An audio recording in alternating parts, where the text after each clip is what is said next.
Live.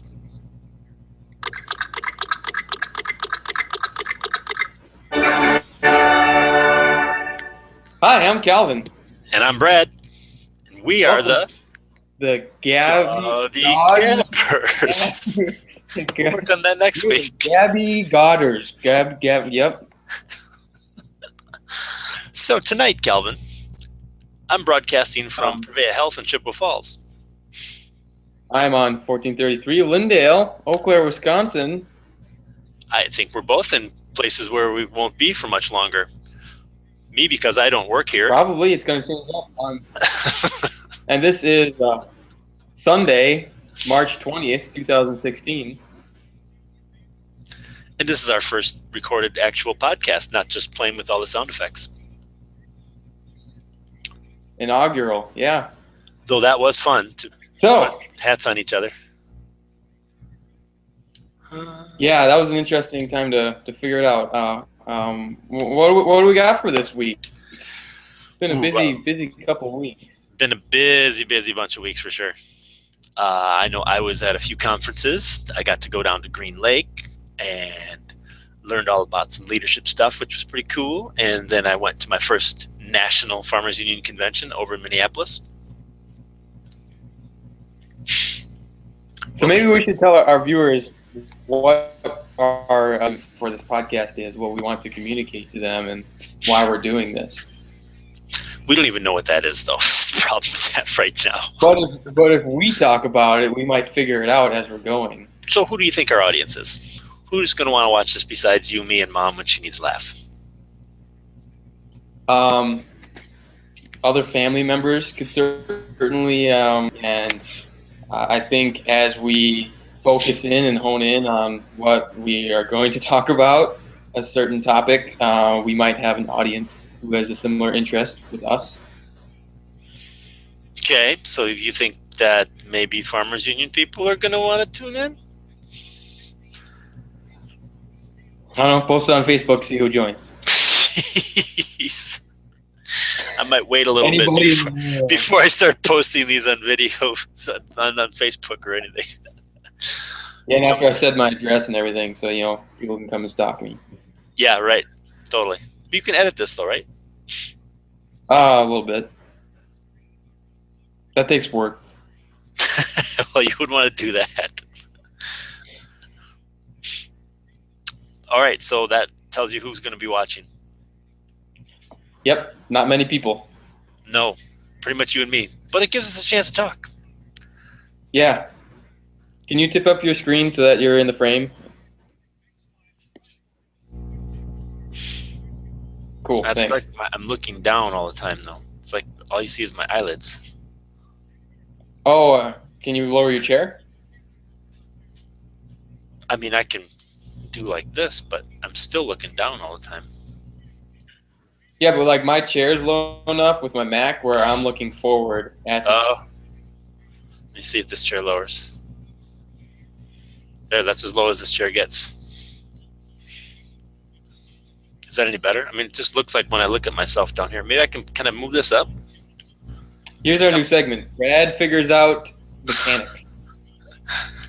But it's like when I look at myself, I'm down here in the corner of the screen.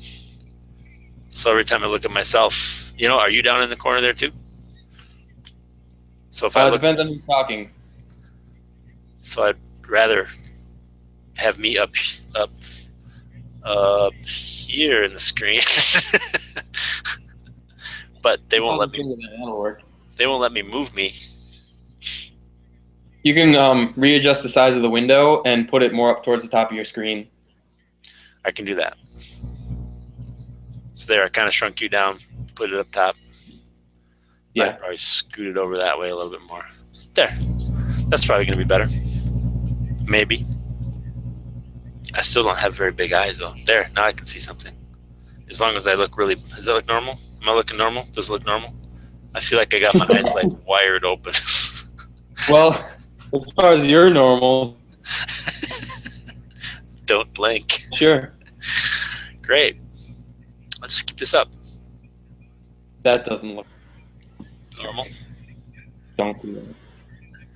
Okay. So what do we want to talk as? Now we know that our audience is limited and is unique. Tell our audience. Right. I was planning on talking about the family check-in. Ding, ding, ding, ding, ding. Wait, sound effect me.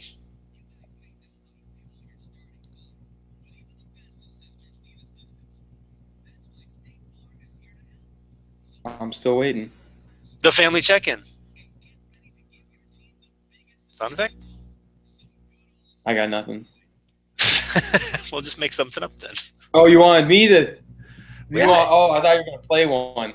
I The thought family you were- check-in. No, not nice.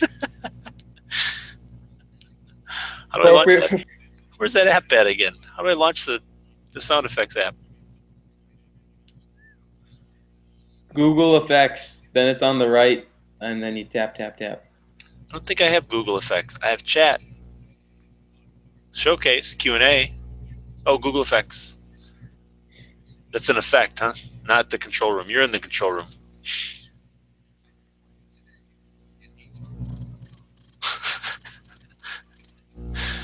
How's about the gong?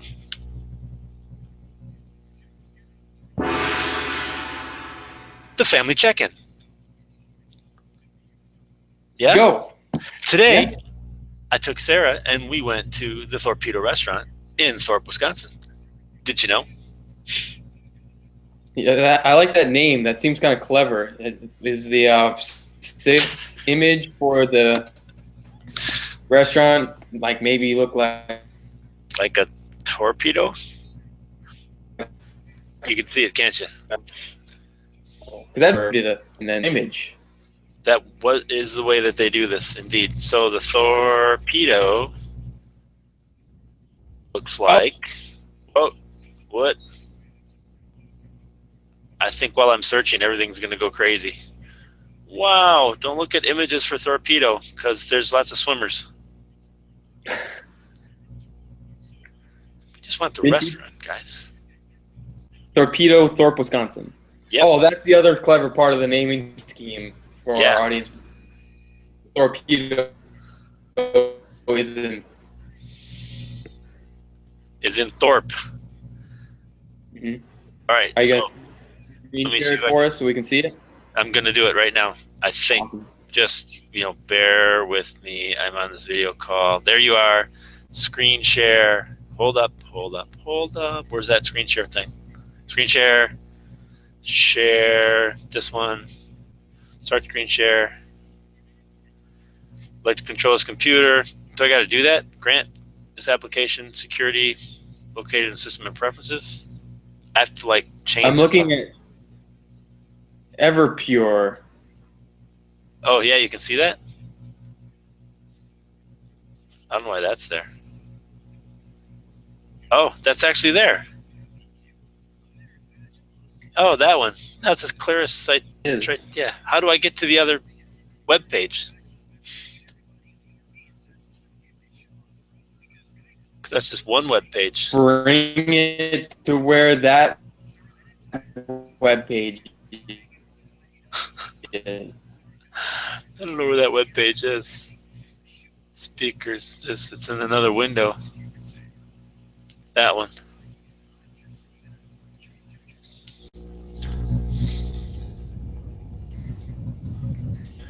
See if it changes. Ta-da! Did it work? Hey, there it is. Yeah, I can see it. You can see it now. There it is. The Torpedo restaurant. See, it's shaped like a torpedo. All right, now you get back to me. That one. That one. Stop it. I can't bring me back.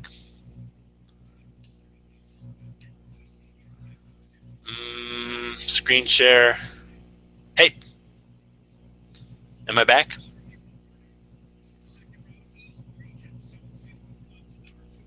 place, actually. Now it's me again, right? Yeah, it's you. Wow, that was really laborious.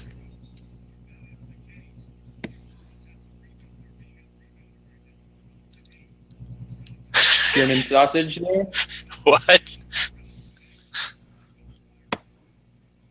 What now? What do you eat there? Next to the torpedoes? What about torpedoes? What The audio's like broken up. Oh, what do you eat? Oh, I had, and I brought half of it home, a little throwback to my childhood and upbringing, a thing called chopped steak. It's kind of like meatloaf as far as like, home cooking. Mom used to make chopped steak because it's cheap steak. It's basically like hamburger, but they pretty much, it's kind of like a steak. I'm not sure what cut it is, and then they just beat it up. So it's like high grade hamburger, I guess. You ever had Salisbury steak? Nope. It's kind of like that. But they smother it in cheese and bacon and onions, so that was a pretty good mix. A little American fries on the side. It's sitting in my fridge right now. I got half of it to go. That was a pretty good dinner. Sounds good. Abby and I had an interesting dining experience this morning. It's Time Cafe, downtown Eau Claire, Wisconsin.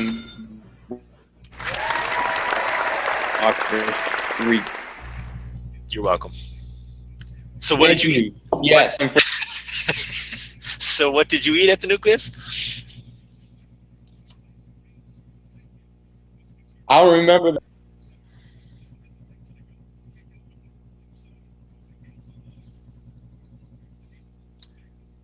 It's choppy. I see you're up in your head. I don't know if that's indicative of the problem.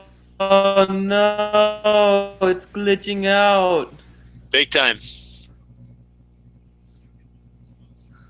Yeah, you're frozen in a really bad state. Mine.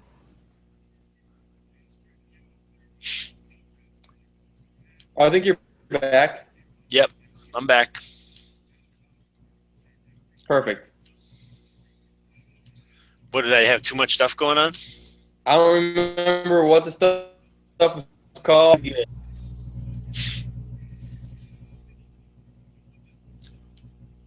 Did you have coffee? No. Did Abby have coffee? Yes, Abby. Abby had the caffeine. She's good with the caffeine. Yep. Did she She look did like share some though. She was No. kind enough to share. Oh, well, that's nice. Well, I mean, I bought it for her, but that was nice of you then. So you got back together with Abby, but Abby was just gone too. We could probably talk about her since she's not here. She was in Chicago. that's usually the best time to talk about somebody when they're not even where you're talking Actually, about. yeah, you can really be honest then. I mean, if they're not here to defend. Yeah, them. no holds barred at all. So did she look like she had been in Chicago for a week or 5 days? She acted like it. She was really tired, and she kept saying she was really tired. So she was proving it. Was she talking like a Chicagoan? Thank you. Hey, oh, hey. It's kind of like New York, Brooklyn, same thing, I guess. How else do you talk like a Chicagoan? Dicka. I think they Bears. mainly talk like most Midwesterners, since it's in the heart of the Midwest. So. I think they got some Chicago phrases. Like hot dog, I don't know about hot dog. Chicago dog. Chicago dog? Okay, I'll say Chicago dog. Chicago style pizza? Chicago deep dish. Deep dish. Pan style pizza. Now you're making me hungry. Mm-hmm. Mm-hmm. You shouldn't do that while you're on TV. That looks really weird if you're like scratching yourself. It's like, I got an itch. Okay, now that you bring attention to it, now it's Should I have done that after the break? How do we go to commercial break? How do we go to commercial break? We don't. I bet I could try to chat. There you go. So yeah, if we just keep talking and I can type, then I can do that, right? Do what? Like I'm typing probably. I can send you a message. That work out pretty good. Then I don't got to say anything. Yeah, I think that'll be good. That show up on your screen? Yeah, actually, that might show up in the video too. I'm not sure. The chat? Well, did you see the chat? Yeah, I saw it. Oh, okay. That's probably good advice for life anyway. So Abby was to Chicago, I was to the Torpedo, and you and Abby were to the Nucleus. Are there any other family updates?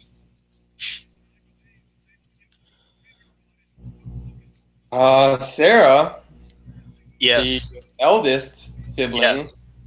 has officially moved into the same house as her boyfriend. So I think that means they moved. Brandonator. The Brandonator. B by Bo Brandon, me my Mo Brandon. Brandon. Yeah. Yes. So I think moved in is loosely defined as sleeping there, living there when she's not at work. However, as much stuff as she still has in the house where you're at, I don't know if we can quite call it a complete move just yet. It's close. It's like that close. Yeah, it's kind of like trying to remove the snow from the top of Mount Everest. Not quite that bad. It's more like trying to make your bed while you're still in it. Or while someone's still in it. So as a father, we can do Insights. insight corner. Really? We're gonna have a corner for insights? Very sincere. Okay, I'll use my sincerest dad voice.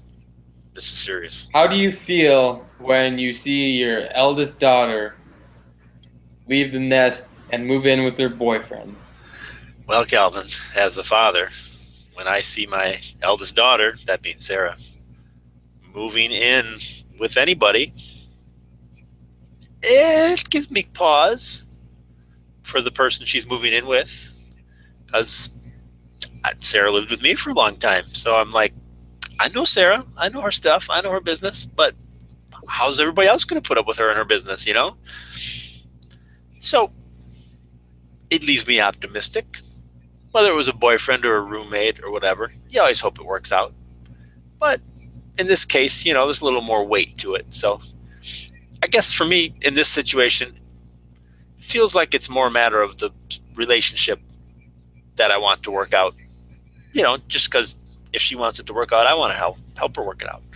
If it was just a roommate thing, it wouldn't be that big a deal. Some people, like, you know, don't live together and they're still friends or whatever, but I don't think that'd be the case with this one. You know, if they're not going to continue to live together, you really can't see a situation where they would continue to date. So primarily I want their relationship to work as long as Sarah wants it to. And so I kind of look at that more than the fact that she's moved out of the house, I guess. It's like the next step in their relationship evolution. You know, it was different like when Abby moved out, because she just, you know, moved to college and took some of her stuff and wasn't at home anymore. But, you know, Dara's really hoping she would succeed at college. It wasn't like she had a relationship that she was in. So I'd say it feels pretty good. It feels like she's moving on. She's doing something that she wants to do, making an important step. But yeah, I get a little nervous, just anxious, because it's like, okay, you know, after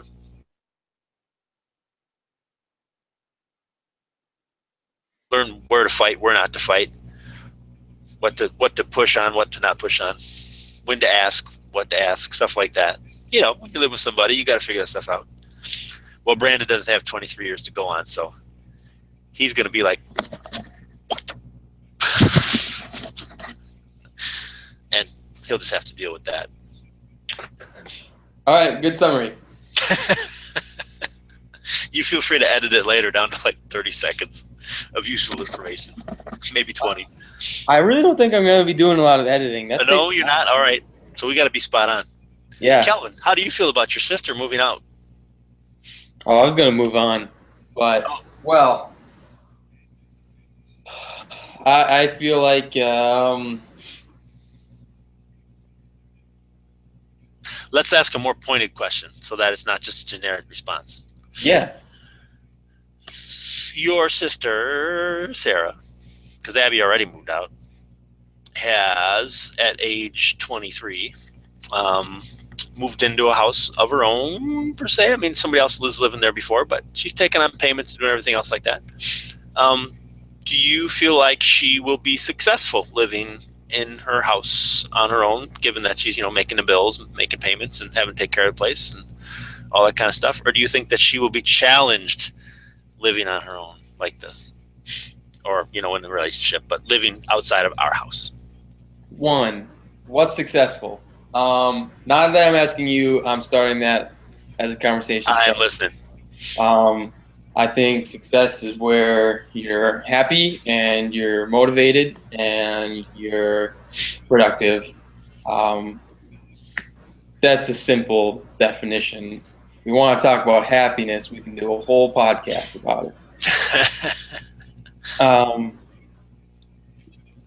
And I think she can find those things there. And what was the second part? Is she going to be successful? Do you think she's going to make it work, live in someplace besides the house she grew up in? What's her key to success? I definitely think she'll make it work. You change things up, you decide to take different steps, and you always make it work. Yeah, you think so? One way or another, yeah. Well, honestly, what's the alternative? Going back to live with mom and dad. Hey! Mom and dad always loved me. I can always come back home. Yeah, I went back home. Not really to my house, but to my in-laws' house. Mm-hmm. Stuff wasn't working out. So, here's a good question. Do you think you'll ever move back to live with us?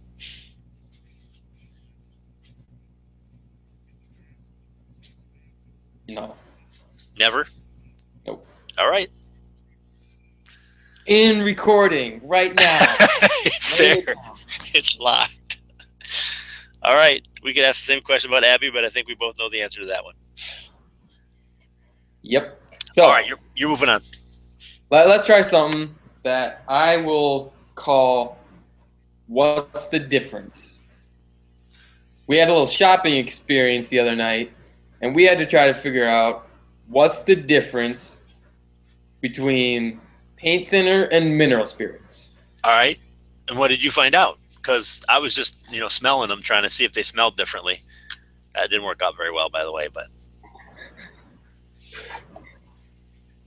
I basically had to pick them back up off the floor. That stuff knocks you out.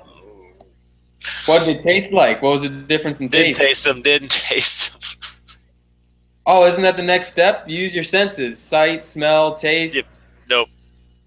Did you slosh them around? They sounded different? Just distortion, yeah. See if they were clear. They're both clear. One was low odor. Turns out... What's the difference, Calvin? A more refined version of paint thinner. So it's more effective at cleaning your brushes and removing paint from places that you didn't mean to paint. But you can take it one step further and you can get lacquer thinner, and that's even more caustic than the mineral spirits, and it doesn't leave the oily residue that the mineral spirits will leave on your brushes. Got it. Yeah. Good education. That's what, when you ask what's the difference, ask us. We'll figure it out for you. We'll figure it out. So we could add that segment to our repertoire. What's the difference? What's the other one we did? Family update? We did family update. Probably should call that something else. There's always home improvement projects update, but we'll save that for another one. Oh, yeah, we were going to have a question for the generations, Gen X versus millennials. Oh, you're Gen X? Yeah. Ah, I like that. Okay.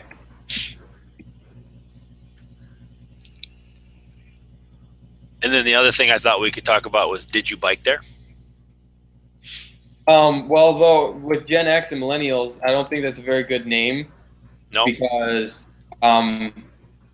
a millennial isn't a group of. It's not a. Are you implying that you don't represent the millennial generation?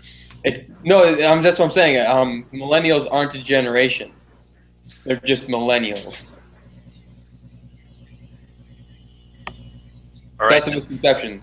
Millennials aren't a generation. Gen X is a generation. Gen Y is a generation. Gen Z, which is me, that's a generation. Millennials are just millennials, people who grew up during and around the turn of the 21st century. I don't know if Gen X is coming, because can you name it all the other generations that have gotten names? Baby boomers is a generation. That was like a really big one too. I mean, it's changed in size somehow. They're a big deal. There's a lot of them. Yeah. I'm kind of glad I'm not one of them. Why's that? I don't know. They grew up like right after the, what was the generation before them? Around the war time. You could probably look it up faster on your internet. They were the children of the World War II veterans and those families that sacrificed so much for everything, and they were like this generation that had so much promise.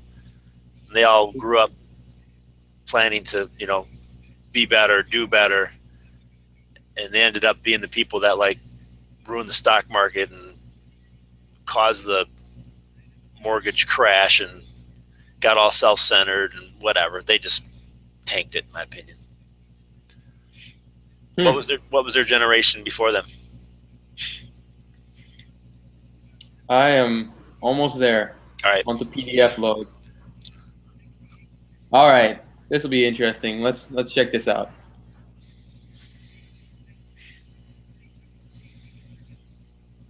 Oh, good job. So, as we can see. Oh, yeah.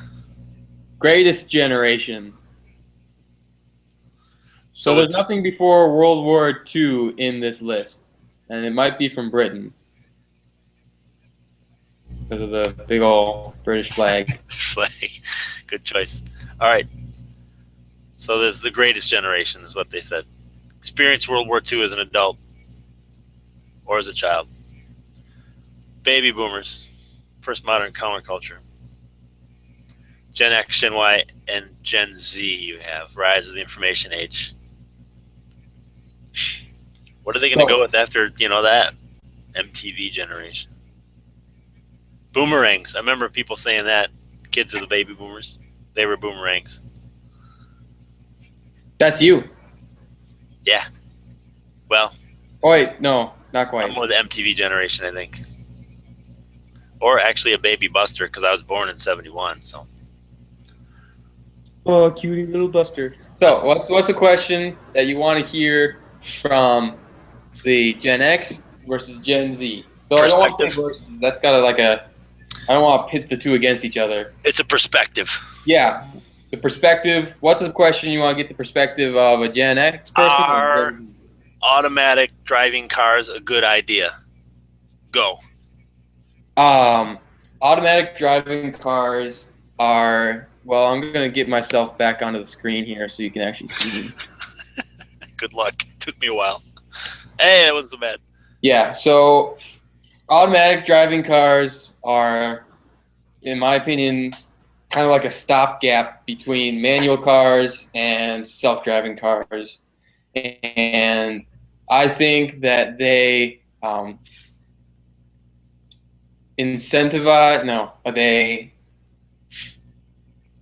they encourage. You sure you're not going to want to edit this, huh? They encourage poor driving habits. Great. By allowing you to focus on things that aren't related to driving because you don't have to focus as much on driving. They're a great technological advancement. Are they the right advancement? I would say not. I think that technology is super cool that it could do that. It could make automatic cars. But I think that people are better drivers when they're driving a manual because they're paying more attention to what they're doing. They know what speed they're going, not only by just looking at an odometer, but they actually shifted their car into the gear that allows them to go that speed efficiently. Right. So they're more aware of their speed, their driving habits are, because they're more connected. I'm going to take a different angle. I'm looking at it public transportation versus private. Big advocate of people moving places en masse, using city bus, using train, things like that. So when you make such a big effort to improve, as we'll say, in quotes, the ability or the safety of a person driving in their individual car, I think you're putting money and resources into a mode of transportation, single occupancy vehicles, that in my mind is the most destructive way to get around. You have the most resources necessary. Everybody has their own vehicle. Everybody has to take up so much space on the road. You just look at that one graphic that showed people parked in their own individual cars in the street, and like they all took up the entire city block, 12 people, because they were each in their own car. You compare that to those 12 people, being like on a bus or riding bikes, and it's so much less space. So for me, it feels like, why are we investing all of this money and effort into an individual's safety in that one vehicle, even their family safety, when you could be making those improvements instead on a larger scale, so that everybody in the vehicle, whether it be a bus or a train, could benefit from that kind of safety improvements that they're pointing at. And that would be money better spent, and would hopefully get people more interested again in driving in their own, or in their vehicle that's, as mass transit. So that's my beef with it, is you're spending way too much money. And I'm sure the government's spending all kinds of money supporting these companies that are doing this too. Probably tons of research grants out there. When I'd rather see them spending that money on encouraging and getting more people to ride places together, or to basically spend less time behind the wheel all by themselves. That's my angle. I like it. I like it a lot. We'll have to see. So what year are they saying that they'll be in the market? 2020? Self-driving cars? Yeah. Coming down the pipeline, man. It's close. It'll be in our lifetime. See what kind of mess they make out of things with that. I'm pretty sure it won't hit Eau Claire or Chippewa Falls first. I see you're going with the root beer tonight. Out of Wisconsin. Milwaukee Brew. All right, we probably got time for like one more thing here. Mm-hmm. I'm gonna say, did you bike there? Unless you in got general, something else. did I bike there, or are you talking about or you just like in general? Did I bike there? I wanna put out a destination, and we can answer the question: did you bike there? In any way you want, either in the future tense or in the past tense. You can talk about a place that you went that was similar. However you want to talk about it, but it's in relationship to biking. So I could say something easy like the Eau Claire Public Library. Did you bike there? And you could say, You have a public library? what's Eau Claire Public Library? I'm just kidding. I know we have a library. So you could either tell me a time that you did, or you could tell me like why it should be easier to bike there, or you could talk about biking to libraries in general, or you can say anything you want about bikes related to libraries or the Eau Claire Library. Every time I bike to the library, I pull up on Eau Claire Street after coming down the hill, and I go to where all the bike racks are. And Bike racks. And I immediately don't want to park there because the bike racks are terrible. They're all designed as fender benders. As rim benders, and it's super obnoxious. And also, you put your bike. So they're basically like two shoes stuck upright into a concrete wall. So like that, and then you put your bike tire like that. Was your head the bike tire? Yeah, my head's the bike tire. Thank you for that right in the middle. demonstration. Okay, and then your bike sticks out into the walk, and the sidewalk's not very wide there, in the way, and if somebody's walking by, got a bag, accidentally smack your bike, bend the rim.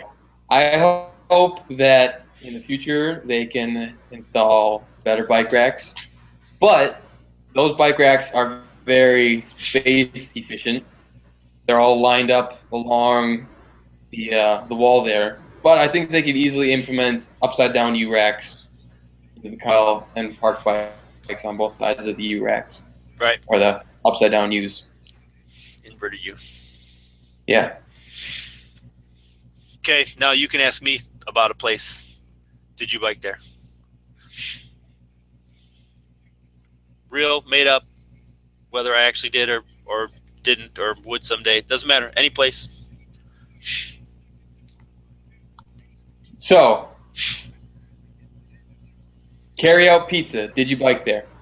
Carry out pizza. It's not a place. So a pizza joint for carry out pizza. Well, yeah.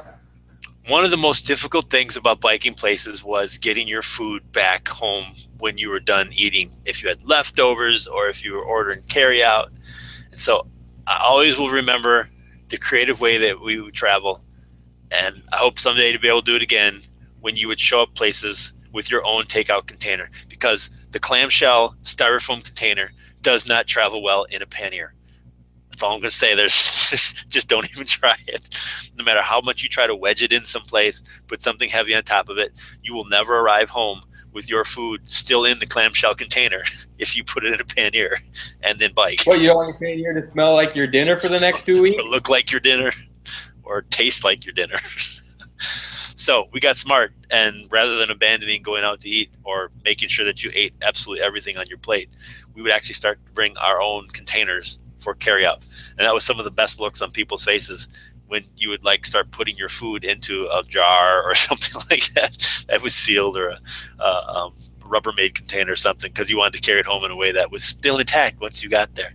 People never quite understood why you would bring your own container when they had these perfectly good styrofoam containers. So I haven't yet put a whole pizza in a container, but I would like to think before I die, I would see somebody's pizza ready container that you could put an entire pizza pie, probably still in the box, in it, so that you could not only keep it warm, but you could travel with it all the way home, keep it safe with your bike. There it is. That'd be my invention for my generation before we die.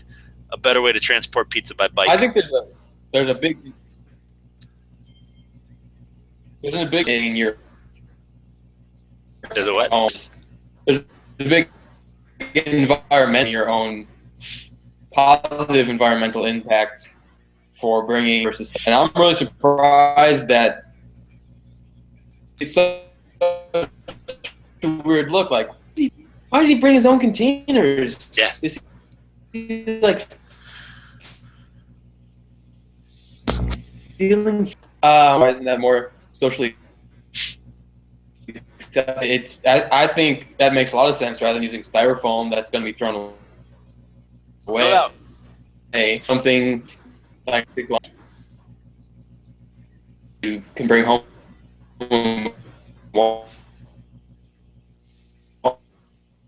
Wash that you'll use.